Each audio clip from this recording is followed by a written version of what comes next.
You ask Tiger to solve. This deals with linear equations with one unknown.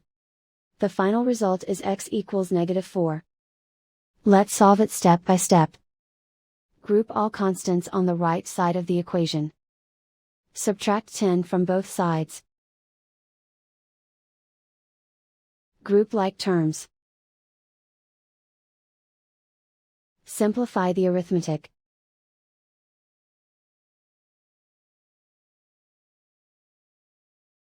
Isolate the x. Divide both sides by -3. Cancel out the negatives. Simplify the fraction. Move the negative sign from the denominator to the numerator.